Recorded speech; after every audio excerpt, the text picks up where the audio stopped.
No one in the courtroom expected the hero to walk in wearing chains. At exactly 0900 hours, the heavy doors creaked open. Every head turned at once. Mothers of soldiers, retired veterans, reporters gripping their pens like weapons. Even the judge lifted his eyes. And then he entered. Captain Daniel Reeves, the man once called America's Shield, stepped forward in full dress uniform, wrists bound in cold steel. Just 6 months ago, Reeves had been trending across every major news channel. Footage of him carrying 2 wounded soldiers through enemy fire had played on repeat. Commentators called him fearless, decorations piled up on his chest like proof of courage. Now the same country was watching him stand trial for one of the most serious military crimes imaginable: disobeying a direct order in combat. In the front row, a gray-haired woman clutched a folded American flag to her chest. Reeves's mother. Her lips trembled, but she refused to look away. Because everyone in that room knew one thing: this case wasn't simple, and it was about to tear the nation in half. 3 weeks earlier, the desert had been quiet that morning. Too quiet. Reeves remembered every detail: the dry wind, the metallic taste of dust, the way his radio kept crackling with half-finished commands. Their unit had been ordered to hold position, no movement, no engagement. Clear, simple, official. But war is never simple. At 14:37 hours, everything changed. A convoy 2 miles east had been ambushed. Through his scope, Reeves saw it unfold: smoke rising, vehicles disabled, American soldiers pinned down with no immediate backup. His radio erupted. "Captain Reeves, maintain your position. Do not advance. Repeat, do not advance." The order was lawful. The chain of command was clear. Protocol demanded obedience. But Reeves kept watching through the scope, and what he saw made his stomach drop. One of the trapped soldiers was barely moving.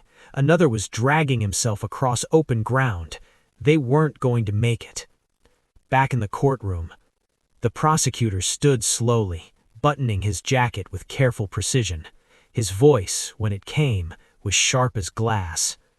Captain Reeves was given a direct order, and he chose to ignore it. Murmurs rippled through the room.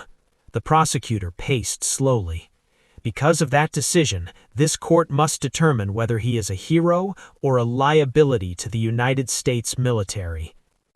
Across the room, Reeves finally lifted his head. For the first time, the jury saw his eyes. Not afraid, not ashamed, just tired. And maybe something else. Something that didn't look like regret. The judge leaned forward. "Captain Reeves," he said firmly, "how do you plead?" The entire courtroom held its breath. Reeves' shackles clinked softly as he straightened his back. When he spoke, his voice was steady but heavy with everything he'd seen. "Not guilty, Your Honor." Gasps erupted. But what no one in that courtroom knew yet was what really happened in those 10 minutes in the desert, and why the order he disobeyed might have saved more lives than anyone realized. The word "not guilty" was still hanging in the courtroom air when the prosecutor gave a thin, almost satisfied smile, because he believed the evidence was already enough to bury Captain Daniel Reeves. But Reeves knew something they didn't, something that happened in those 10 minutes. 3 weeks earlier, the desert. Reeves's jaw tightened as the radio crackled again. "Captain Reeves, this is your final warning. Maintain your position." His second-in-command, Lieutenant Harris, stepped closer, voice low but urgent. "Sir, orders are orders." Reeves didn't answer immediately. Through his scope, the situation was getting worse. One Humvee was burning. Another had gone completely silent. And then, movement. One of the trapped soldiers raised a weak arm. Not waving, not signaling, begging. Reeves exhaled slowly. That was the moment everything shifted. Inside his head, two voices were fighting: protocol versus people. His training screamed one thing, his conscience screamed louder. Back in the courtroom, the prosecutor clicked a remote. A large screen flickered to life behind him. Grainy drone footage filled the room. The jury leaned forward. The judge narrowed his eyes. And there it was. Timestamp, 14:38 hours. Reeves' unit, moving. The prosecutor's voice sharpened. Against direct orders, Captain Reeves advanced his unit into an active combat zone. He paused deliberately, an action that could have cost multiple American lives. The words hit the room like a hammer. In the front row, Reeves' mother squeezed the folded flag tighter, but Reeves didn't react because the video wasn't showing the full story, not even close. Desert, moments after the decision.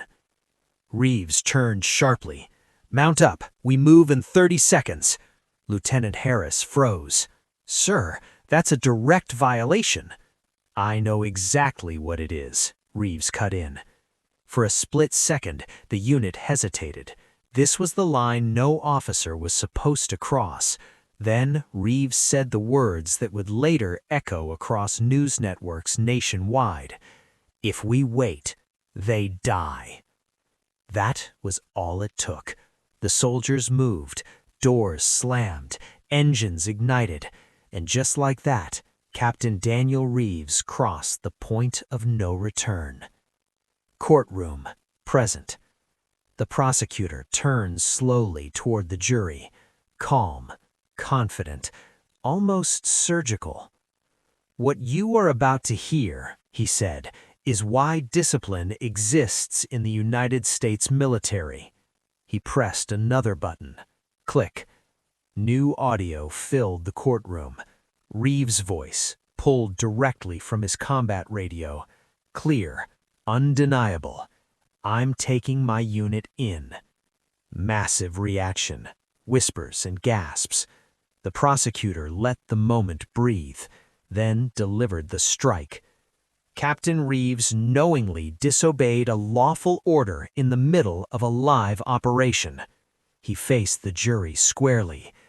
And because of that decision, this court must ask a very serious question. Intense hesitation. Did his actions save lives? He stepped closer. Or recklessly endanger them? Heartbeat builds. Across the room, Reeves finally shifted in his chair. Not nervous, not panicked, but for the first time, concern flickered across his face, because the next piece of evidence was the one he couldn't predict. The judge adjusted his glasses. "Proceed," he ordered. The prosecutor nodded slowly, and then he pressed play. Loud explosion bursts from the speakers. The courtroom jumped, and Reeves' eyes widened just slightly, because now they were about to see what really happened after he gave the order. The courtroom speakers crackled, then the explosion hit. Deafening blast.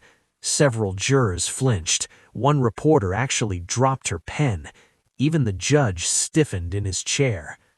On the screen, chaos erupted. Dust swallowed the convoy, flames burst upward like a firestorm, and through the smoke, Captain Daniel Reeves' unit was already moving straight into it.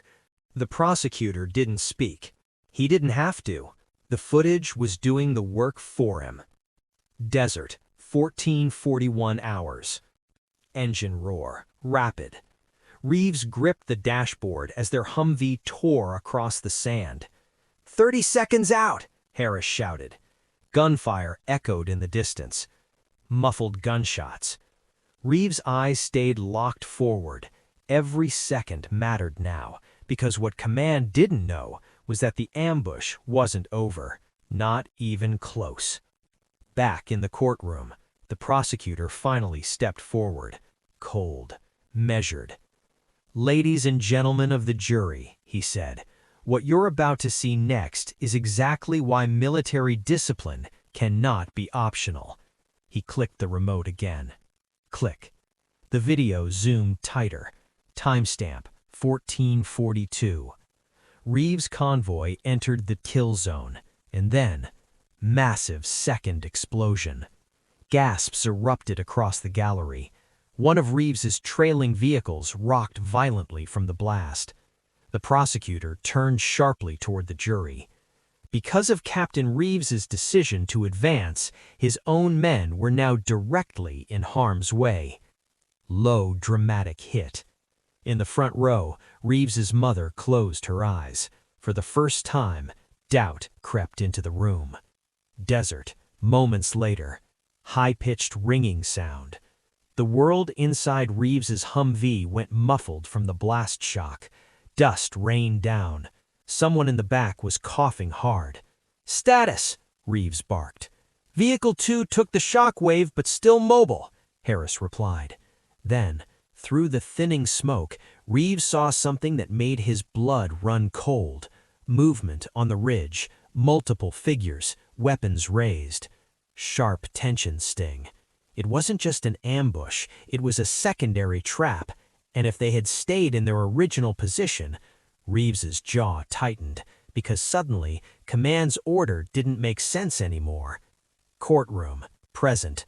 The defense attorney, Ms. Keller, finally stood. Chair scrape. Her voice was calm but firm. "Your Honor, the defense requests the full battlefield context be shown."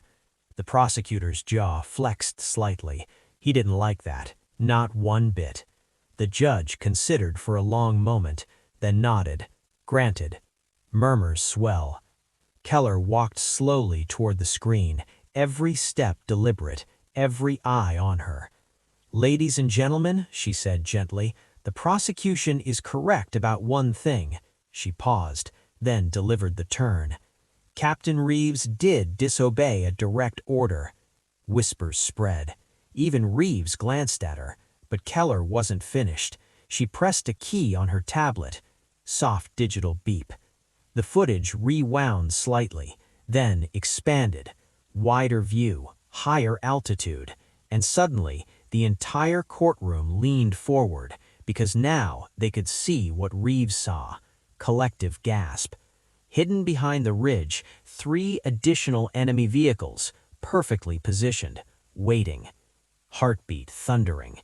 Keller turned slowly toward the jury, voice steady. Command believed the ambush involved 1 enemy unit. She let the silence stretch. But Captain Reeves was looking at something very different. Across the room, the prosecutor's confident posture finally cracked, just slightly, because the narrative was starting to shift. Reeves sat very still, but inside, his pulse was pounding, because the next question the court would ask was the one that could either save his career or end it forever. Low, dramatic music rises. Did he disobey, or did he see what no one else did in time? The courtroom remained unusually quiet after the widened footage played. What had once looked like a reckless advance was now something far more complicated. Jurors leaned forward, eyes fixed on the frozen frame showing the enemy vehicles behind the ridge. For the first time since the trial began, uncertainty spread across the room. Defense attorney Melissa Keller stood calmly beside the screen. She let the silence work in her favor before speaking. "Ladies and gentlemen of the jury," she began, "Captain Reeves was not operating with the same information command had. What you see here is what he saw in real time." She tapped the screen lightly. 3 enemy vehicles, concealed, waiting.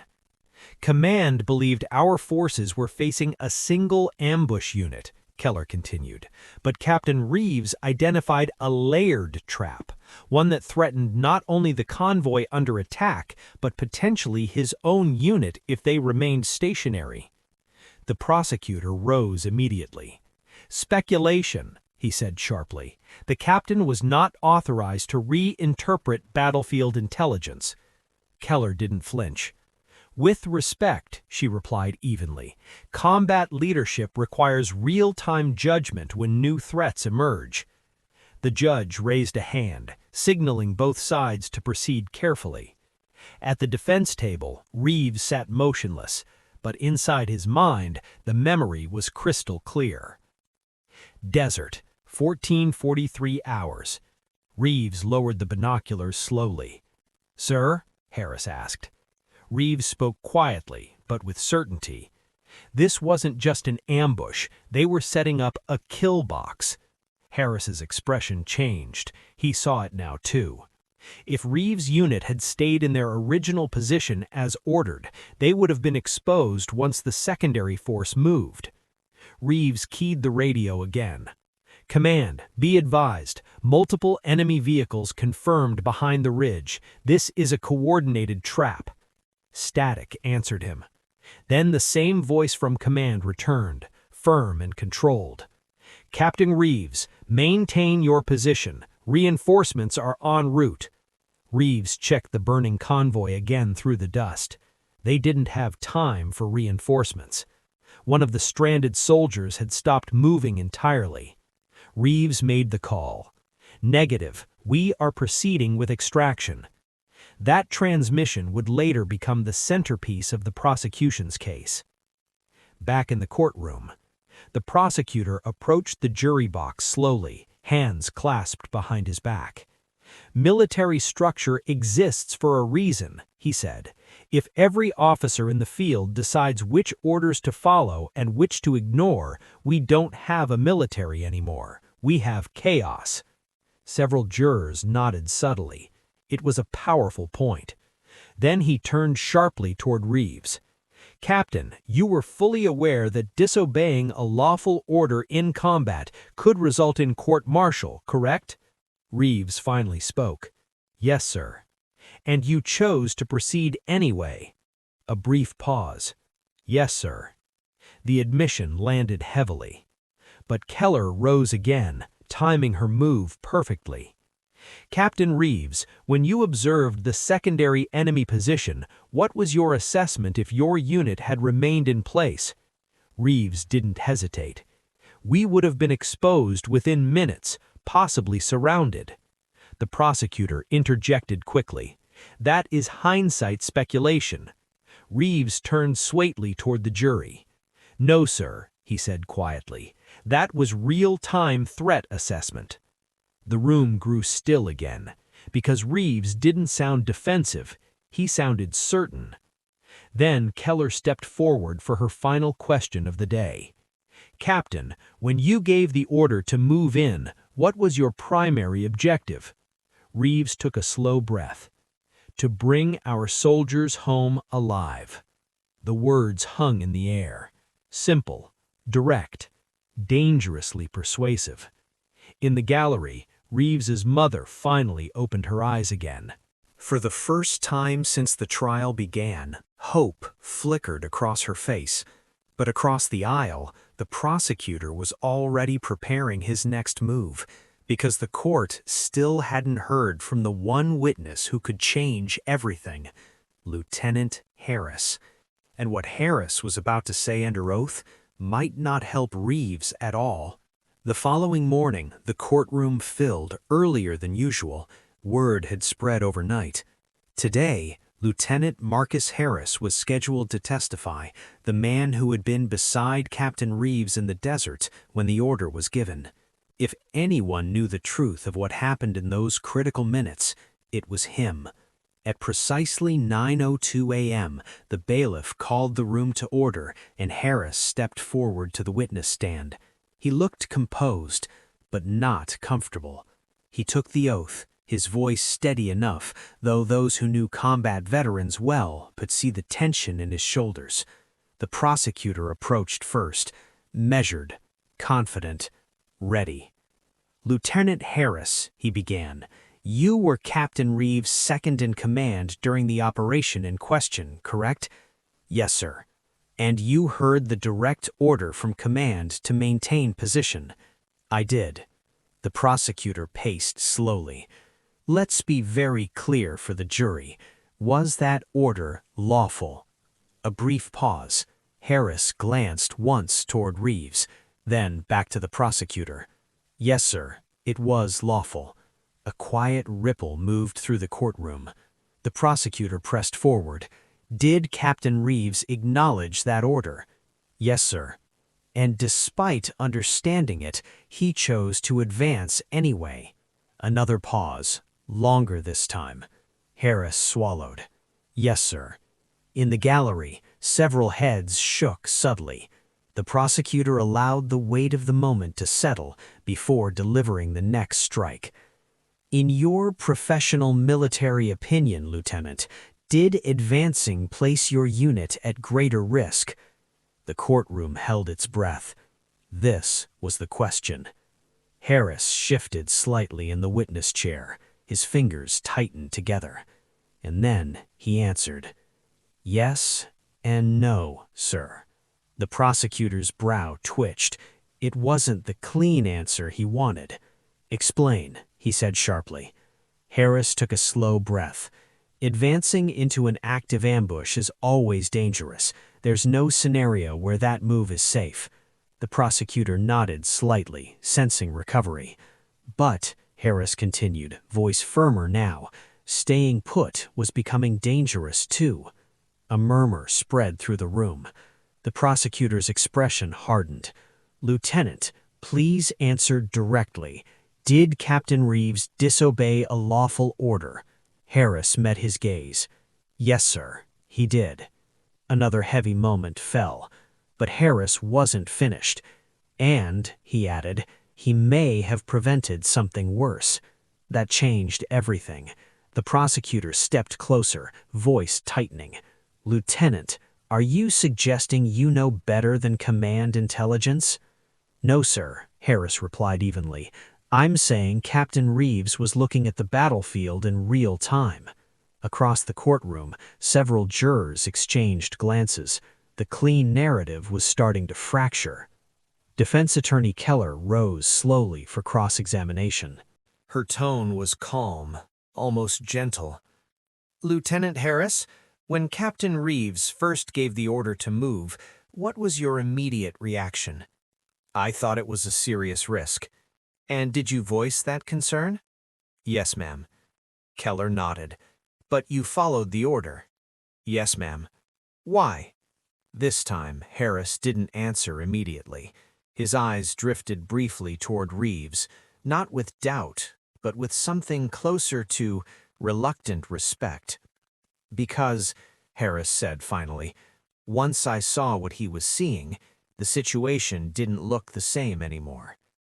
The courtroom grew very still. Keller took one careful step forward. In your professional judgment today, Lieutenant, if your unit had remained in the original position, what do you believe would have happened? Harris's jaw tightened. We likely would have been drawn into the secondary trap, possibly taken heavy casualties. The words landed like thunder. In the front row, Reeves's mother covered her mouth.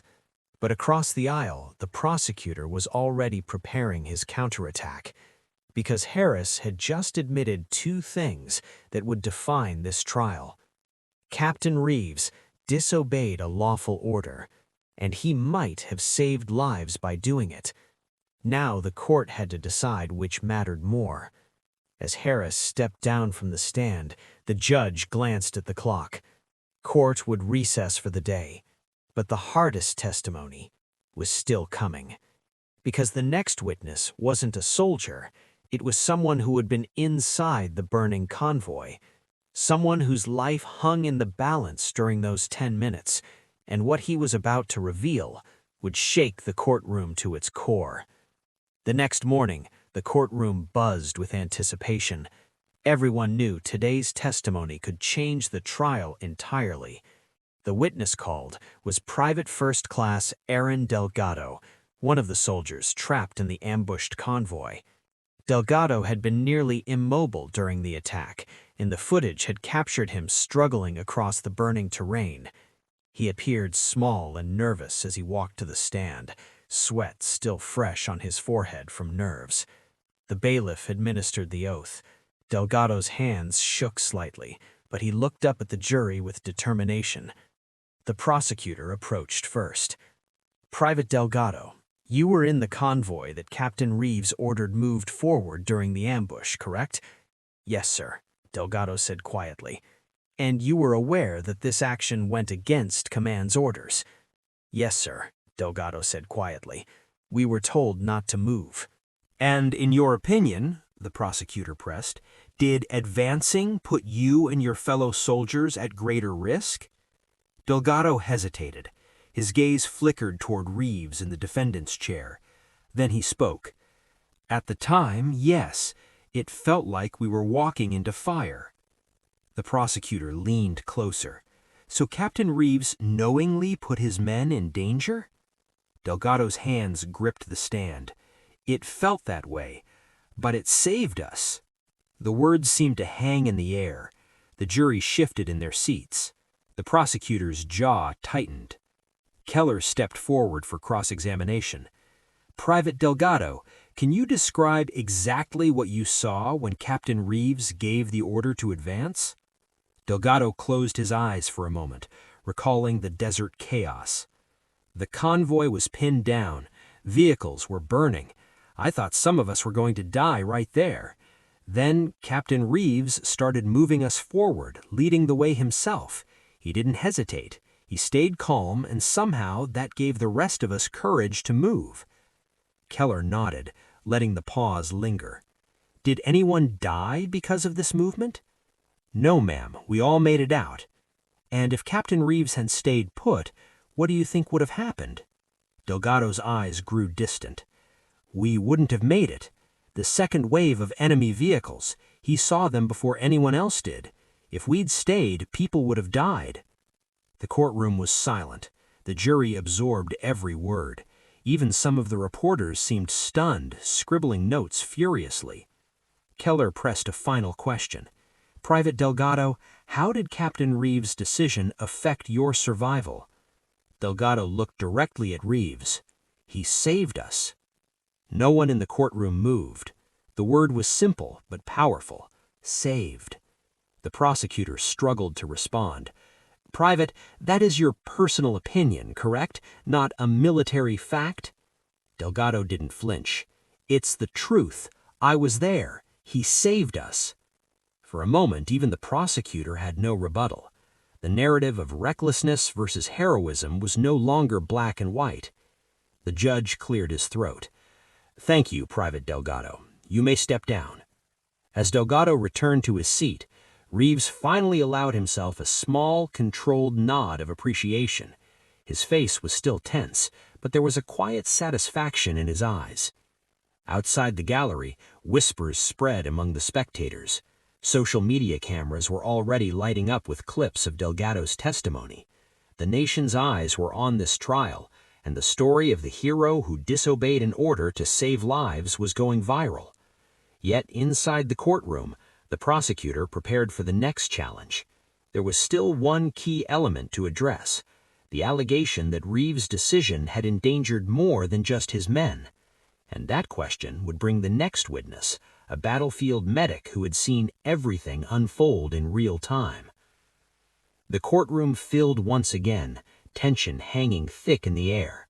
This time, the witness was Sergeant Emily Torres, a battlefield medic who had been embedded with the convoy during the ambush. Her calm but firm presence commanded attention as she approached the stand. The bailiff administered the oath, and Torres's gaze swept the room, lingering for a moment on Reeves. There was a quiet respect in her eyes, but also a solemnity born from witnessing the horrors of war firsthand. The prosecutor opened the questioning. "Sergeant Torres, you were present during the convoy ambush that is central to this trial, correct?" "Yes, sir." "And you were aware that Captain Reeves' order to advance went against command instructions?" "Yes, sir." "Did you believe that this order put the convoy at increased risk?" Torres hesitated, her voice measured. At first, yes.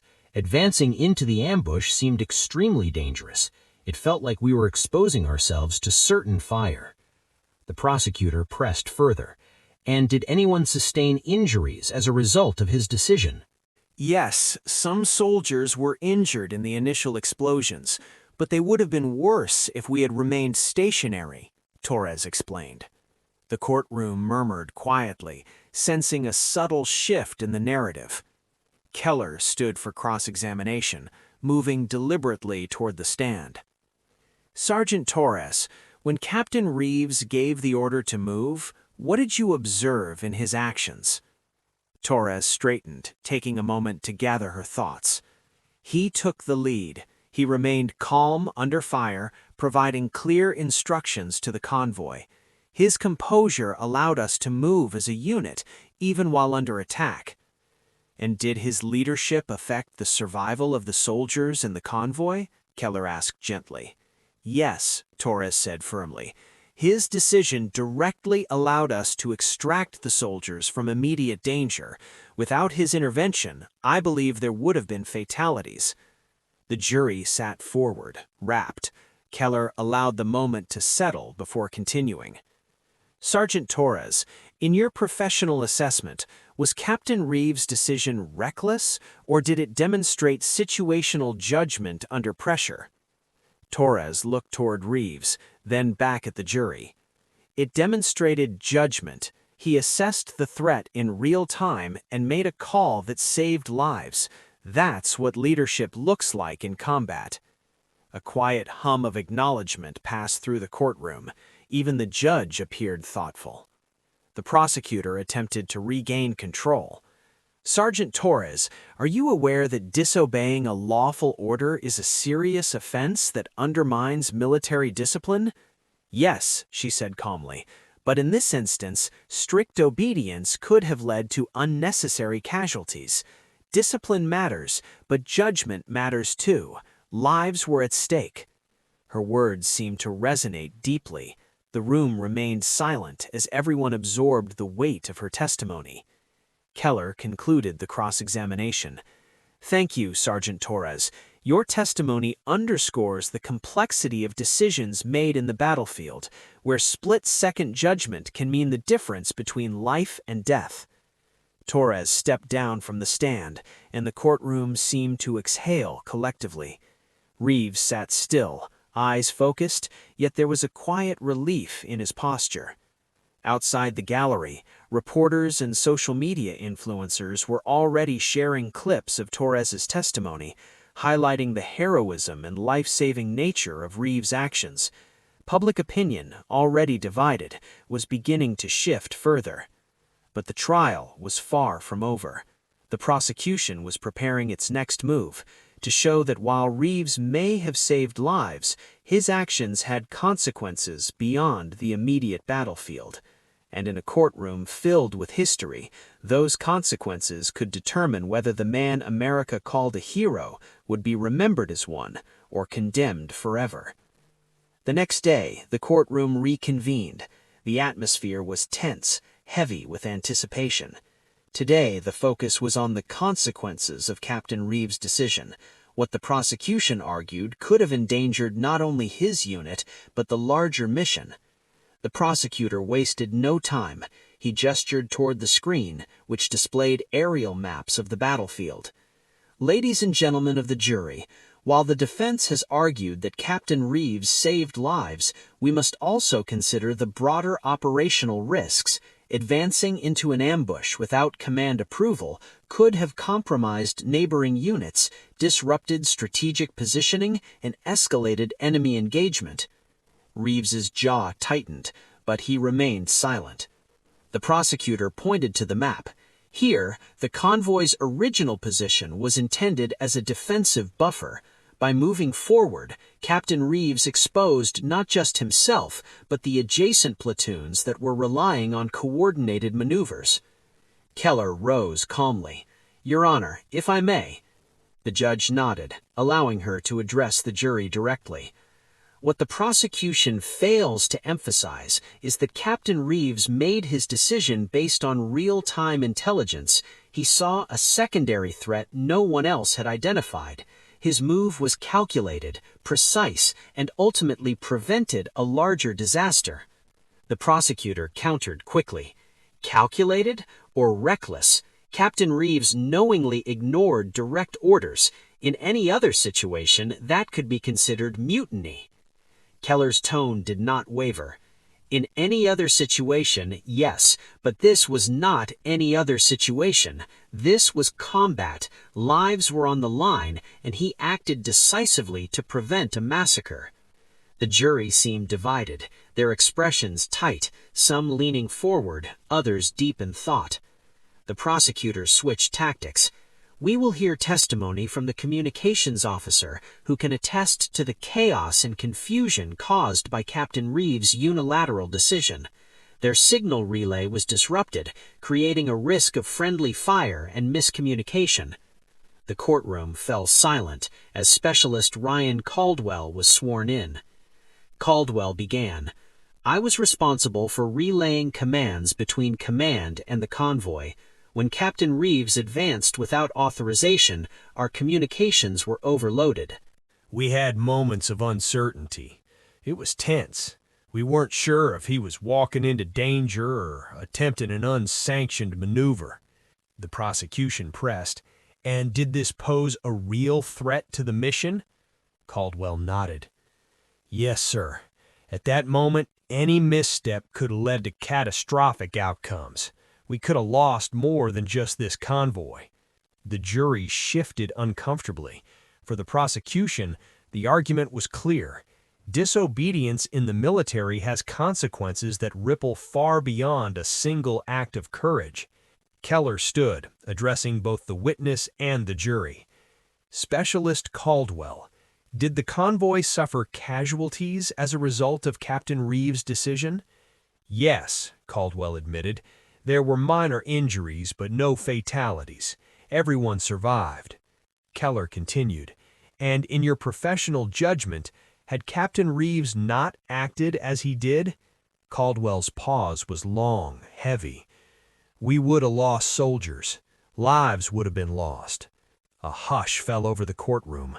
The cost of courage was clear.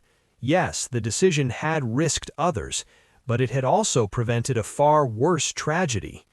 Reeves remained stoic, but the corners of his mouth twitched slightly, a subtle acknowledgement of the weight of every testimony. Every witness so far had painted him as both a rule-breaker and a lifesaver, a man caught in the impossible tension between obedience and conscience. The judge called a recess. Outside, the murmurs were loud. Social media had already picked up the medics and Delgado's testimony. Public debate raged online. Hero or liability? Inside, the jury had hours to consider the evidence. The trial was halfway over, yet the hardest part still lay ahead, the closing arguments. That would determine whether Captain Daniel Reeves would walk free as a hero or face the consequences of his defiance. By the 9th day of the trial, the courtroom had become the stage for a nation's debate. Every major news network carried live coverage, and social media exploded with hashtags like Captain Reeves, Hero or Criminal, and Military Trial. Opinion polls were split. Editorials argued fiercely over obedience versus moral judgment. Across the country, people were asking themselves the same question the jury had to answer. Had Captain Reeves acted heroically or recklessly? Inside the courtroom, tension was palpable. Reeves sat quietly, his uniform immaculate, medals gleaming under the harsh lights. He had grown accustomed to the stares, the whispers, the conflicting opinions, but nothing prepared him for the courtroom's collective expectation, the weight of an entire country on his shoulders. The prosecution gave their closing argument first. Their tone was precise, deliberate, designed to leave no doubt. "Ladies and gentlemen of the jury," the lead attorney said, "you have heard testimony. You have seen footage. Captain Reeves knowingly disobeyed a lawful order during combat. That is undeniable. The law is clear. Discipline within the military exists to prevent chaos. If every soldier decided which orders to obey, our very safety as a nation is at risk. Captain Reeves' actions could have led to catastrophic consequences. While some may call this heroism, I ask you to consider what could have gone wrong. The potential for disaster cannot be ignored. The room was silent as he returned to his seat. Every word had landed with measured impact. Then it was Keller's turn. She rose slowly, deliberately, making eye contact with the jury. Ladies and gentlemen, you've seen the facts. Captain Reeves disobeyed an order, yes, but he did so with knowledge, calculation, and courage. He saw a secondary threat, one no one else could see in real time. He acted not out of recklessness, but to save the lives of his men. He chose life over blind obedience. That is the very essence of leadership. War is not a series of black and white choices. It is chaos, danger, and split-second decisions. Captain Reeves acted to protect those under his command. He is not a criminal. He is a hero. She paused, letting her words settle. The jury's faces were unreadable. Every spectator in the gallery leaned forward, as if the outcome of the trial depended on their own heartbeat. Reeves finally stood, addressed the court, and spoke clearly.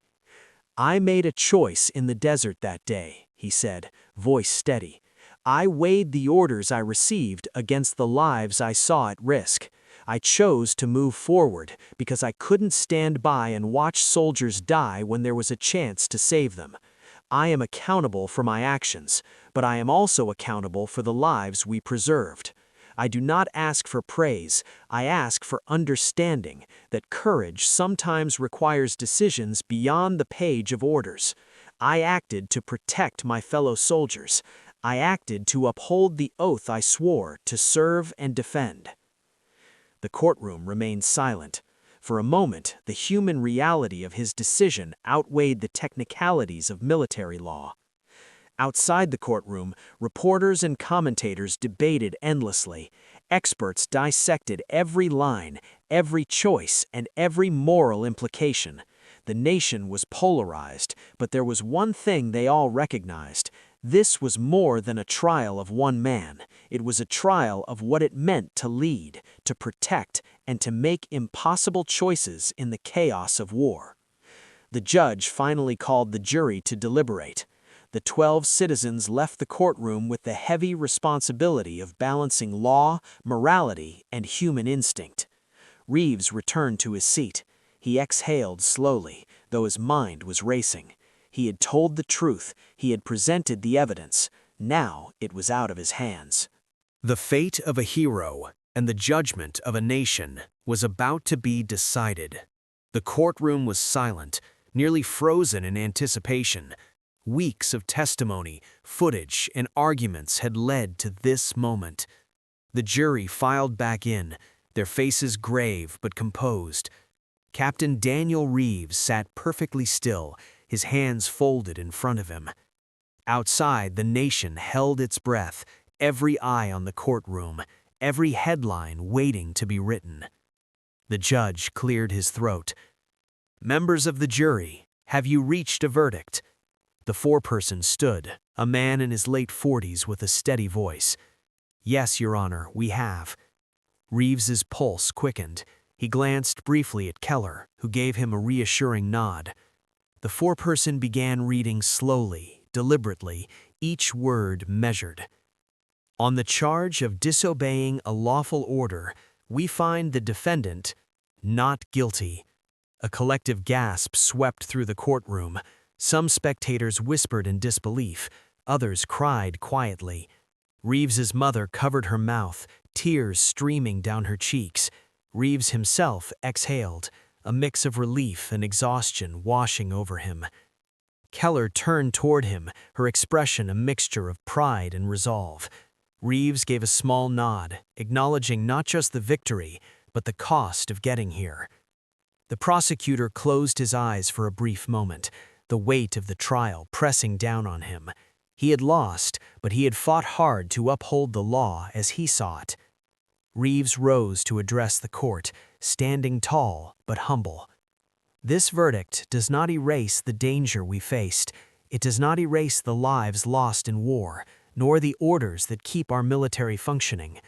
But it does recognize one truth, that in the chaos of battle, decisions are sometimes impossible. I acted to protect my fellow soldiers, and I accept full responsibility for that choice. There was a pause, a moment of stillness as everyone absorbed his words. Reeves's tone was quiet but unwavering. The courage it had taken to act and then to stand trial for it resonated with every person in the room. Outside, the news broke instantly.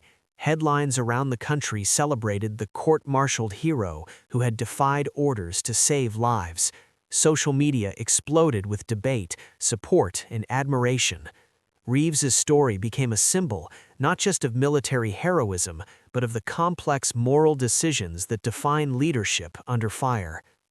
Weeks later, as Reeves returned to active duty, he carried more than medals and commendations. He carried the weight of the nation's eyes, the memory of every life in that desert, and the knowledge that leadership sometimes meant making choices that no one else could understand. The trial divided America, sparked conversations about obedience, judgment, and moral courage, but ultimately, it reminded the country of what real heroism looks like, standing up, even when it's against the rules, to protect the lives of others. Captain Daniel Reeves would never forget the 10 minutes in the desert, the chains in the courtroom, and the verdict that changed everything. And America would never forget him.